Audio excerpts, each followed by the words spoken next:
ಗುರುಗಳ ಕರುಣದಿಂದ ಪನಿತು ಪೇಳುವೆ ಪರಮ ಭಗವದ್ಭಕ್ತರಿದನಾದರದಿ ಕೇಳುವುದು. ಕಡು ಕರುಣೆ ನೀನೆಂದರಿದು ಹೇರುಡಲ ನಮಿಸುವೆ ನಿನ್ನಡಿಗೆ ಬೆಂಬಿಡದೆ ಪಾಲಿಸು ಪರಮ ಕರುಣ ಸಿಂಧು ಎಂದೆಂದು.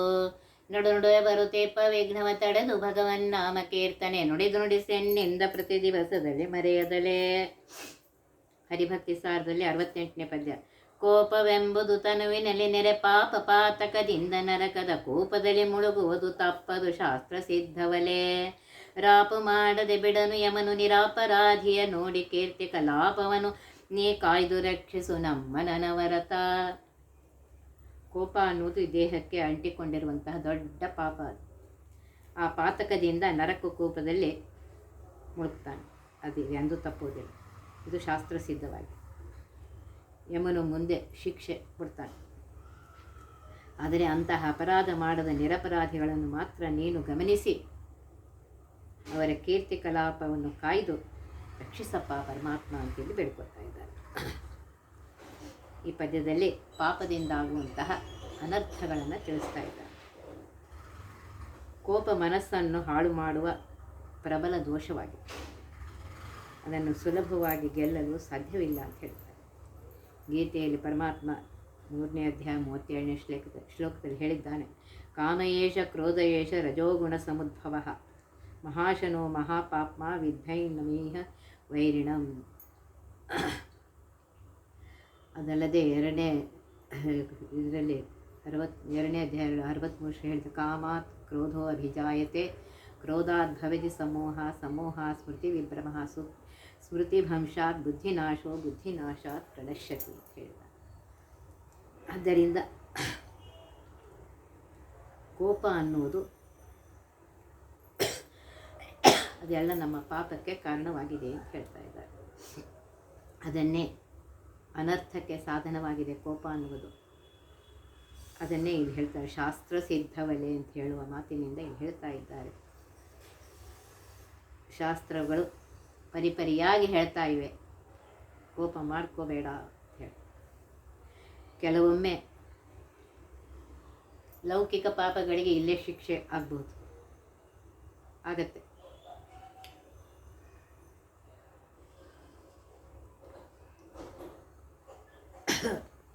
ಆದರೆ ಹೇಳ್ತಾರೆ, ಕೋಪವು ಎಲ್ಲ ರೀತಿಯಲ್ಲೂ ಸಹ ಪಾಪದ ಸಾಲಿಗೆ ಸೇರಿದೆ. ಅದಕ್ಕೆ ಶಿಕ್ಷೆ ತಪ್ಪಿದ್ದಲ್ಲ, ಶಿಕ್ಷೆ ಸಿಕ್ಕೇ ಸಿಕ್ಕ. ಲೋಕದ ಕಾನೂನಿಂದ ಪರಾರಾದರೂ ಯಮನು ಶಿಕ್ಷೆಯನ್ನು ಕೊಟ್ಟೇ ಕೊಡ್ತಾನೆ ಅಂತ ಹೇಳಿ ಹೇಳ್ತಾ ಇದ್ದಾರೆ. ಹೇಗೆ ಸತ್ಕಾರ್ಯಗಳಿಗೆ ಸ್ವರ್ಗ ಲಭಿಸುತ್ತದೆಯೋ ಅದೇ ರೀತಿಯಾಗಿ ದುಷ್ಕಾರ್ಯಗಳಿಗೆ ನರಕ ಖಂಡಿತವಾಗಿ ಸಿಕ್ಕೇ ಸಿಕ್ಕತ್ತೆ ಅಂತ ಹೇಳ್ತಾರೆ. ಮನಸ್ಸು ನಿರ್ಮಲವಾಗಿದ್ದು ಕೋಪತಾಪಗಳಿಗೆ ಒಳಗಾಗದೇ ಇದ್ದಾಗ ಅಪರಾಧ ಆಗೋದಿಲ್ಲ. ಅದರಿಂದ ಯಮಲೋಕದ ಶಿಕ್ಷೆಯ ಬದಲಾಗಿ ಸ್ವರ್ಗಲೋಕ ಸಿಕ್ಕತ್ತೆ ಅಂತ ಹೇಳ್ತಾರೆ.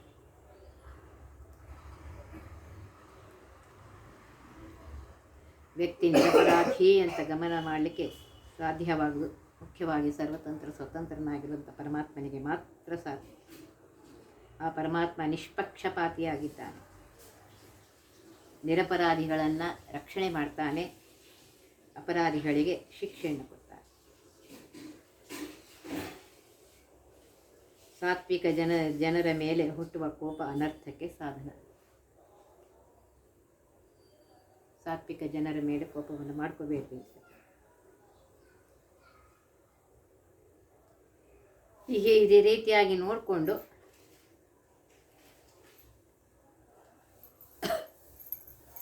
ಕೋಪವನ್ನು ಮಾಡದೆ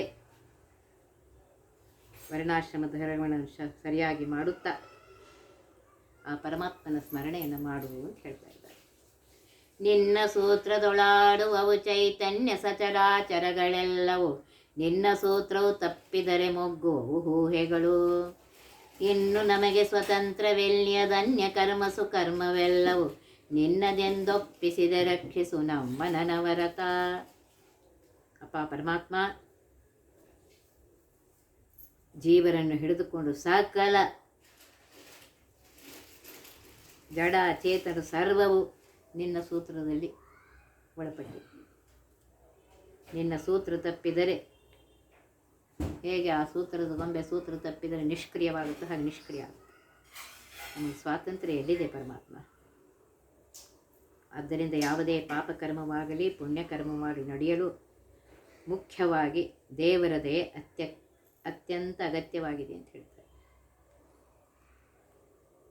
ಆದ್ದರಿಂದ ಸರಿಯಾಗಿ ಅದರ ಆಂತರ್ಯವನ್ನು ತಿಳಿದುಕೊಂಡು ಸಕಲ ಕರ್ಮಗಳನ್ನು ನಿನಗೆ ಅರ್ಪಿಸ್ತಾ ಇದ್ದೇನೆ ಪರಮಾತ್ಮ, ಸದಾ ರಕ್ಷಿಸು ನಮ್ಮನ್ನು ಅಂತ ಹೇಳ್ತಾರೆ. ಜಗತ್ತಿನಲ್ಲಿ ರಮಾ ಬ್ರಹ್ಮಾದಿಗಳನ್ನ ಹಿಡ್ಕೊಂಡು ಸಕಲ ಚೇತನರು ಯಾರಿಗೂ ಸ್ವಾತಂತ್ರ್ಯ ಇಲ್ಲ. ಪರಮಾತ್ಮ ಒಬ್ಬನೇ ಸರ್ವತಂತ್ರ ಸ್ವತಂತ್ರ. ಅವನ ಸಂಕಲ್ಪಕ್ಕೆ ಅನುಗುಣವಾಗಿಯೇ ಎಲ್ಲ ಕಾರ್ಯಗಳು ನಡೆಯುತ್ತಾ ಇತ್ತು. ಈ ಅನುಸಂಧಾನವನ್ನು ತಿಳಿದುಕೊಂಡು ವರ್ಣಾಶ್ರಮ ಧರ್ಮದ ಸಕಲ ಕರ್ಮಗಳನ್ನು ಭಗವಂತನ ಪ್ರೇರಣೆ ಅಂತ ಹೇಳಿ ಆ ಕರ್ಮಗಳನ್ನು ಮಾಡಿ ಆ ಪರಮಾತ್ಮನಿಗೆ ಅರ್ಪಿಸಬೇಕು. ಆಗ ನಾವೇನು ಮಾಡ್ತೇವೆ ಅಂದರೆ ಅದು ಮುಕ್ತಿಗೆ ಸಾಧನವಾಗುತ್ತೆ, ಪರಮಾತ್ಮನ ಅನುಗ್ರಹಕ್ಕೆ ಕಾರಣವಾಗುತ್ತೆ.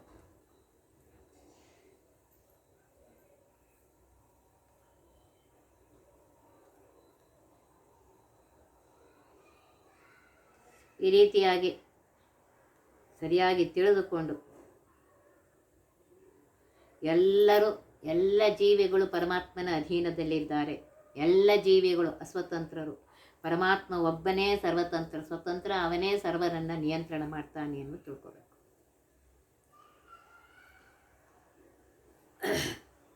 ಅದನ್ನೇ ಒಂದು ಕಡೆ ಹೇಳ್ತಾ ಇದ್ದಾರೆ, ತೇನ ವಿನಾ ತೃಣಮಪಿ ನ ಚಲತಿ. ಪರಮಾತ್ಮ ನಿನ್ನ ಅನುಗ್ರಹ ಇಲ್ಲದೆ ಒಂದು ತೃಣವು, ಒಂದು ಹುಲ್ಲು ಕಡ್ಡಿಯೂ ಸಹ ಆ ಕಡೆ ಈ ಕಡೆ ಅಲ್ಲಾಡೋದಿಲ್ಲ.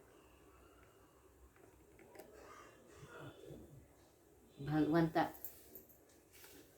ಮಹಾಭಾರತ ಯುದ್ಧದಲ್ಲಿಯೂ ಹೇಳಿದ್ದಾನೆ ಭಗವದ್ಗೀತೆಯಲ್ಲಿ, ನಿಮಿತ್ತ ಮಾತ್ರಂ ಭವ ಸವ್ಯಸಾಚಿನ್.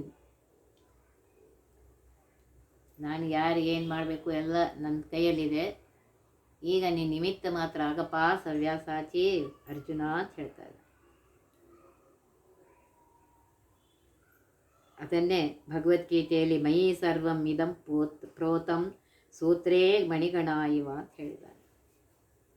ಎಲ್ಲವೂ ನನ್ನ ಅಧೀನದಲ್ಲಿದೆ ಅಂತ ಹೇಳ್ತಾ ಇದ್ದಾರೆ. ಊಹೆಗಳು ಅಂತಂದರೆ ಇಲ್ಲಿ ಬೊಂಬೆಗಳು ಅಂತ ಅರ್ಥ. ಬೊಂಬೆ ಆಟ ಆಡಿಸೋನು, ಆ ಆಡಿಸುವನ ಕೈಯಲ್ಲೇ ಆ ಸೂತ್ರ ಇರುತ್ತೆ. ಅವನು ಹೆಂಗೆ ಆಡಿಸ್ತಾನೆ ಗೊಂಬೆ ಆಡುತ್ತೆ. ಹಾಗೆ ಈ ಸಕಲ ಜಗತ್ತಿನ ಸಕಲ ಕ್ರಿಯೆಗಳು ಪರಮಾತ್ಮನ ಅಧೀನವಾಗಿದೆ. ಅವನೊಬ್ಬನೇ ಸರ್ವತಂತ್ರ ಸ್ವತಂತ್ರನಾಗಿದ್ದಾನೆ ಅನ್ನೋದನ್ನೇ ಇದು ಹೇಳ್ತಾ ಇದ್ದಾರೆ. ಈ ರೀತಿ ಅನುಸಂಧಾನ ಇರುವಂತಹ ಜನರಿಗೆ ಪರಮಾತ್ಮ ಸರ್ವತಂತ್ರ ಸ್ವತಂತ್ರ ಅಂತ ಹೇಳಿ ವರ್ಣಾಶ್ರಮ ಧರ್ಮಗಳನ್ನು ಅವನೇ ನಮ್ಮಲ್ಲಿ ತತ್ವಾಭಿಮಾನಿ ದೇವತೆಗಳ ಅಂತರ್ಗತನಾಗಿ ಭಾರತೀಯ ರಮಣ ಮುಖ್ಯ ಪ್ರಾಣಾಂತರ್ಗತನಾಗಿ ಮಾಡಿಸ್ತಾ ಇದ್ದಾನೆ ಅಂತ ಹೇಳಿ ಆ ಅನುಸಂಧಾನದಿಂದ ಪ್ರತಿ ಕ್ಷಣಕ್ಕೆ ಅವನ ಸ್ಮರಣೆಯಿಂದ ಮಾಡಬೇಕು ಅಂತ ಹೇಳ್ತಾ ಇದ್ದಾರೆ. ಈ ಅನುಸಂಧಾನ ಇದ್ದಾಗ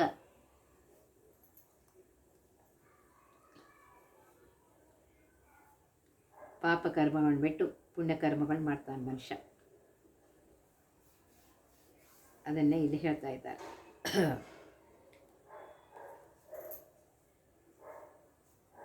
ಪಾಪಕರ್ಮಗಳಲ್ಲಿ ಹೇಳ್ತಾ ಇದ್ದಾರೆ.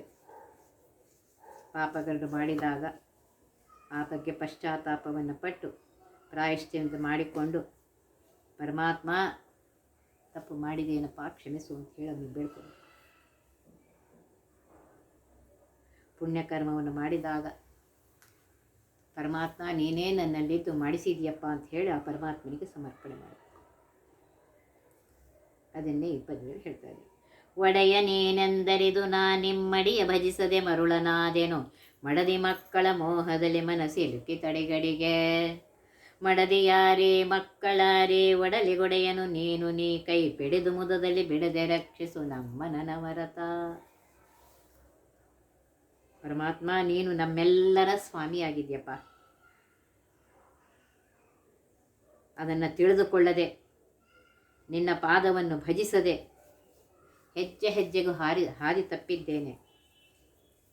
ಮತ್ತೆ ಹೆಂಡತಿ ಮಕ್ಕಳ ಮೇಲಿನ ಮೋಹದಿಂದ ಮನಸ್ಸನ್ನು ಕೆಡಿಸಿಕೊಂಡು ನಿನ್ನ ಭಜಿಸಿದವನಾದೆ ಪರಮಾತ್ಮ.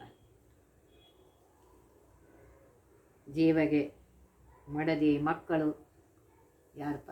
ಈ ದೇಹಕ್ಕೆ ಮುಖ್ಯವಾಗಿ ಸ್ವಾಮಿ ನೀನೇ. ಇದನ್ನು ಸರಿಯಾಗಿ ತಿಳಿದು ಕೈ ಬಿಡದೆ ನಮ್ಮನ್ನು ಪಾಲಿಸಪ್ಪ.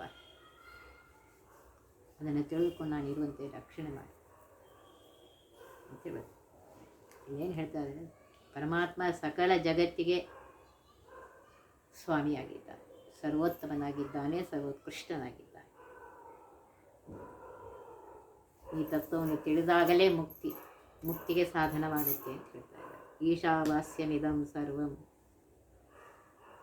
ಅಂತ ಹೇಳಿ ಉಪನಿಷತ್ತಲ್ಲಿ ಹೇಳಿದರೆ, ಅಹಂ ಕೃಷ್ಣಸ್ಯ ಜಗತಃ ಪ್ರಭವ ಅಂತ ಗೀತಾ 7ನೇ ಅಧ್ಯಾಯ ಹೇಳ್ತಾ ಇದ್ದಾನೆ.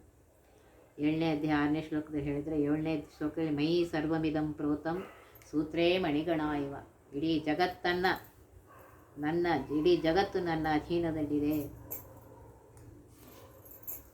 ಅಂತ ಹೇಳ್ತಾರೆ. ಮಡದಿ ಮಕ್ಕಳು ಈ ಎಲ್ಲ ಸಂಬಂಧ ದೈಹಿಕವಾದದ್ದು.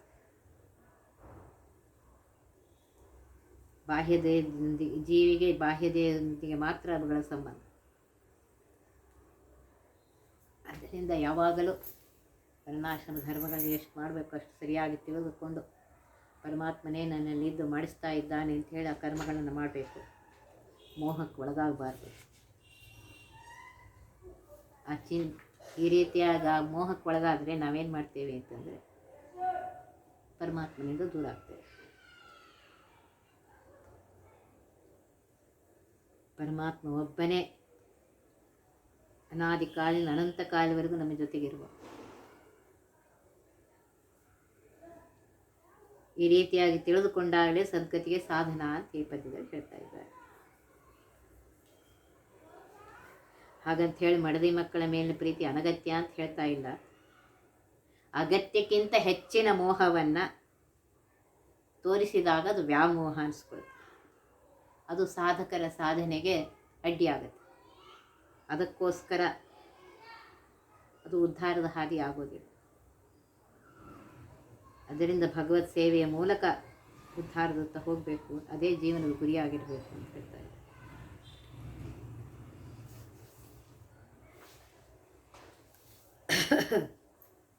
ಒಂದು ಪದ್ಯದಲ್ಲಿ ಕನಕದಾಸ ಹೇಳ್ತಾರೆ, ನೆಚ್ಚದೀರಿ ಸಂಸಾರ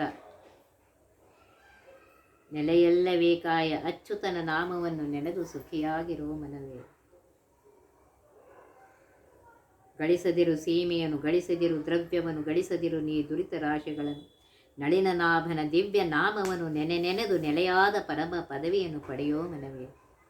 ನೋಡದಿರು ಪರಸತಿಯ ಕೂಡದಿರು ದುರ್ಜನರ ಆಡದಿರು ಮಾತುಗಳ ಗರ್ವದಿಂದ, ಬೇಡದಿರು ಕೈಯ ಹಿಂಗೆದವ ಲೋಭಿಯನ್ನು ಕೊಂಡಾಡದಿರು ಬೀದಿಗೂಳುಂಬ ದೈವಗಳ. ನಾನಾ ಜನ್ಮದಿ ಬಂದ ನಾಟಕದ ಬೊಂಬೆ ಇದು, ಮಾನಕ್ಕೆ ಮೆಚ್ಚಿದೆ ನೀ ಮರುಳಾಗದೆ. ಜಾಣತನದಿಂಕಾಗಿ ನೆಲೆಯಾದಿ ಕೇಶವನ ಮಾನಸದಲ್ಲಿ ನೆನೆದು ಸುಖಿಯಾಗೋ ಮನುಜ ಅಂತ ಹೇಳ್ತಾರೆ. ಈ ಸಂಸಾರದಲ್ಲಿ ಬಿದ್ದು ಇದಾಗಬೇಡ. ಈ ಸಂಸಾರ ಪರ್ಮನೆಂಟ್ ಅಲ್ಲ, ಒಂದು ದಿವಸ ಹೋಗಬೇಕು. ಆದ್ದರಿಂದ ಅಚ್ಯುತನ ನಾಮವನ್ನು ನೆನೆದು ಸುಖಿಯಾಗಿರು ಅಂತ ಹೇಳ್ತಾರೆ.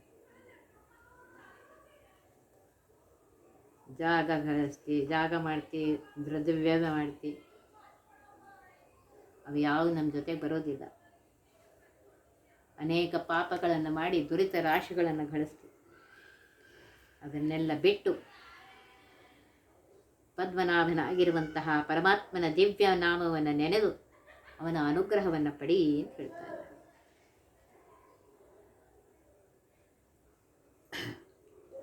ಪರಸತಿಯರನ್ನು ನೋಡಬೇಡ, ಪರಪುರುಷರನ್ನು ನೋಡಬೇಡ, ದುರ್ಜನರ ಸಂಗ ಮಾಡಬೇಡ. ಗರ್ವದಿಂದ ಸೊಕ್ಕಿನ ಮಾತುಗಳನ್ನು ಆಡಬೇಡ.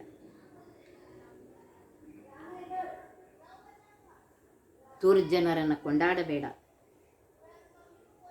ಸರ್ವೋತ್ತಮನಾಗಿರುವಂತಹ ಸರ್ವೋತ್ಕೃಷ್ಟನಾಗಿರುವಂತಹ ಪರಮಾತ್ಮನ ಸ್ಮರಣೆಯನ್ನು ಮಾಡ್ತಾ ಇರು. ಅನೇಕ ಜನ್ಮಗಳಿಂದ ಬಂದಿದ್ದೇವೆ.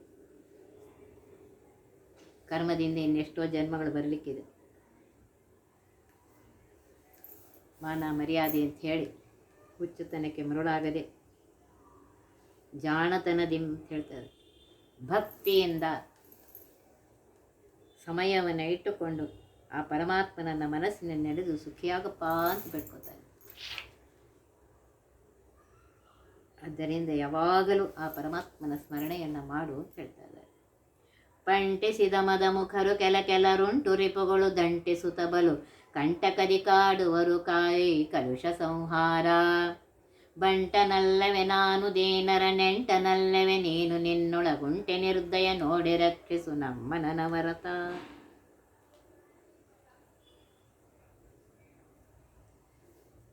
ಈ ಜೀವನದ ಮೇಲೆ ದಾಳಿ ಮಾಡುವಂತಹ ಮದವೇ ಮೊದಲಾದ ಜೀವನದ ಕೆಲವು ಶತ್ರುಗಳು ಮತ್ತೆ ಮತ್ತೆ ಹಿಂಡು ಹಿಂಡಾಗಿ ಕಂಠಗಳನ್ನು ಒಡ್ಡಿ ಕಾಡ್ತಾರಪ್ಪ. ಇಲ್ಲ, ಈ ಕಲುಷ ಸಂಹಾರನಾಗಿರುವಂತಹ ಪರಮಾತ್ಮ ನೀನು ನಮ್ಮನ್ನು ಕಾಪಾಡು. ನಾನು ನಿನ್ನ ಬಂಟನಲ್ಲವೇ ಸೇವಕನಲ್ಲೇನಪ್ಪ. ನೀನು ದೀನರ ನೆಂಟನಾಗಿರುವೆ, ದೀನರಿಗೆ ಅನುಗ್ರಹ ಮಾಡುವನಾಗಿದ್ದೆ. ದಯಾಸಮುದ್ರನಾಗಿರುವಂತಹ ನಿನ್ನಲ್ಲಿ ದಯಾಹೀನತೆ ಇಲ್ಲ. ಸಮುದ್ರನಾಗಿರುವಂತಹ ನಿನ್ನಲ್ಲಿ ದಯಾಹೀನತೆ ಇರೋದಿಲ್ಲ. ಅಂತಹ ಪರಮಾತ್ಮ ನಮ್ಮನ್ನು ಯಾವಾಗಲೂ ರಕ್ಷಣೆ ಮಾಡಪ್ಪ ಅಂತ ಹೇಳಿ ಬರ್ಕೋತಾರೆ. ಈ ಮನಸ್ಸನ್ನು ಕಾಡುವಂತಹ ಅರಿಷಡ್ವರ್ಗಳ ನಿಗ್ರಹದಿಂದಲೇ ಪರಮಾತ್ಮನ ಅನುಗ್ರಹ. ಆದ್ದರಿಂದ ಭಕ್ತವತ್ಸಲನಾಗಿರುವಂತಹ ಪರಮಾತ್ಮ ಆ ಕಾರ್ಯವನ್ನು ನೀನು ಮಾಡಿ ಭಕ್ತರನ್ನು ರಕ್ಷಿಸು ಅಂತ ಹೇಳಿ ಇಲ್ಲಿ ಬೇಡ್ಕೊತಾ ಇದ್ದಾರೆ. ಮದಮುಖರು ಅಂದರೆ ಮದವೇ ಮೊದಲಾದಂತಹ ಕಾಮ, ಕ್ರೋಧ, ಲೋಭ, ಮೋಹ, ಮದ, ಮತ್ಸರ ಇವು 6 ಅರಿಷಡ್ವರ್ಗಗಳು ಅಂತ ಕರೆಸ್ಕೊತ. ಇವುಗಳ ಕಾಟ ಸಕಲ ಸಾಧಕರಿಗೂ ಸದಾ ಇದ್ದೇ ಇರುತ್ತೆ. ಇದರಲ್ಲಿ ಮುಖ್ಯವಾಗಿ ಮದವನ್ನು ಹಿಡ್ಕೊಂಡಿದ್ದಾರೆ. ಅದು ಸೋತ್ತಮ ದ್ರೋಹಕ್ಕೆ ಕಾರಣವಾಗುತ್ತೆ. ಅದಕ್ಕೆ ದಾಸರು ಅನ್ನ ಮದ, ಅರ್ಥ ಮದ, ಅಖಿಲ ವೈಭವದ ಮದ, ಮುನ್ನ ಪ್ರಾಯದ ಮದ, ಇನ್ನು ತನಗಿಲ್ಲವೆಂಬ ಮದ ಅಂತ ಹೇಳಿ ಒಂದು ಕಡೆ ಬಂದಿದ್ದಾರೆ. ಭಿನ್ನಹಕ್ಕೆ ಬಾಯಿಲ್ಲವಯ್ಯ ಅನ್ನುವ ಪದ್ಯ ಹೇಳ್ತಾ ಇದ್ದಾರೆ. ಅದರಿಂದ ನಿನ್ನ ಮರೆದು ಬಿಟ್ಟಿದ್ದೇನೆ ಸ್ವಾಮಿ, ನನ್ನನ್ನು ಕಾಯಪ್ಪ. ಅನ್ನ ಮದ, ಅರ್ಥ ಮದ, ಅಖಿಲ ವೈಭವದ ಮದ, ಮುನ್ನ ಪ್ರಾಯದ ಮದ, ರೂಪ ಮದ, ತನ್ನ ಸತ್ವದ ಮದ, ಧರಿತ್ರಿ ವಶವಾದ ಮದ, ಇನ್ನು ತನಗೆದುರಿಲ್ಲವೆಂಬ ಮದ ಅಂತ ಹೇಳ್ತಾರೆ. ಎಷ್ಟು ಮದಗಳಿದೆ ನೋಡಿ. ಅನ್ನದ ಮದ, ಅರ್ಥ ಅಂದರೆ ದುಡ್ಡಿನ ಮದ, ಅಖಿಲ ವೈಭವದ ಮದ ಇದೆ, ವಯಸ್ಸಿನ ಅಹಂಕಾರ, ರೂಪವಂತನಾಗಿದ್ದೀನಿ ಅಂತ ರೂಪದ ಅಹಂಕಾರ, ನಾನು ಬಹಳ ಸಾತ್ವಿಕ ಅಂತ ಅನ್ನುವ ಅಹಂಕಾರ, ಇಡೀ ಈ ಭೂಮಿ ನನ್ನ ವಶದಲ್ಲಿದೆ ಅಂತ ನನಗೆ ಯಾರು ಸಮಾನ ಇರ್ತಾರೆ ಎನ್ನುವ ಅಹಂಕಾರ,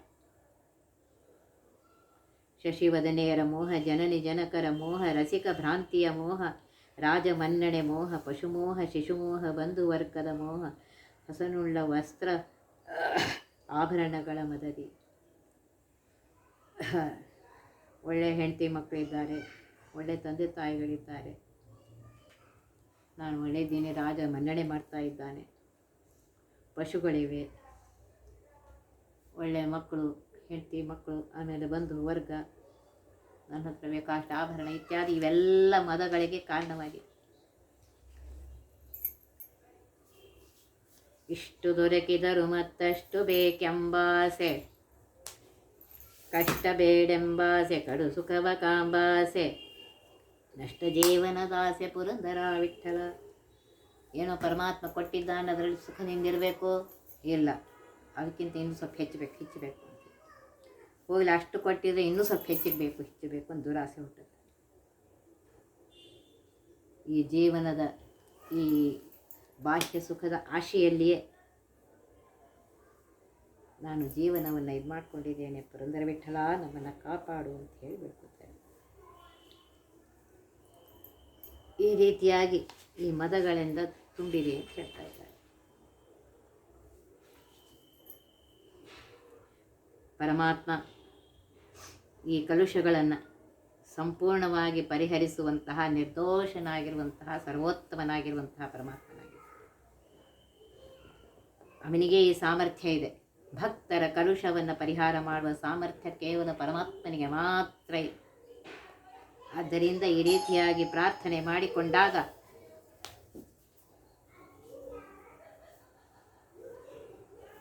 ಪರಮಾತ್ಮ ಅನುಗ್ರಹ ಮಾಡ್ತಾರೆ. ಹೀಗಾಗಿ ಅಹಂಕಾರದಿಂದ ಇರುವಂತಹ ನನ್ನನ್ನು ನೀನು ದಯಾಹೀನತೆ ಮಾಡಬೇಡಪ್ಪ, ದಯ ಮಾಡಪ್ಪ ಪರಮಾತ್ಮ, ದಯಮಾಡಿ ನನ್ನನ್ನು ರಕ್ಷಿಸು ಅಂತ ಬೇಡ್ಕೊತಾ ಇದ್ದಾರೆ. ಇದರ ವಿವರವನ್ನು ಹೆಚ್ಚಿನ ವಿವರವನ್ನು ನಾಳಿನ ದಿವಸ ನೋಡೋಣ. ಒತ್ತಿ ಬಹ ವಿಘ್ನಗಳ ಕಳೆದಪ ಮೃತ್ಯುವಿಗೆ ಮರೆ ಮಾಡಿ ಕಾಲನ ದೂತರಿಗೆ ಭೀಕರವ ಪುಟ್ಟಿಸಿ ಸಕಲ ಸಿದ್ಧಿಗಳ ಒತ್ತಿಗೊಳ್ಳಿಸಿವನರು ಹೇಕ್ಷಣ ನೃತ್ಯ ಮಾಡುವರವರ ಮನೆಯೊಳು ನಿತ್ಯಮಂಗಳ ಹರಿಕಥಾಮೃತ ಸಾರ ಪಠಿಸುವರ.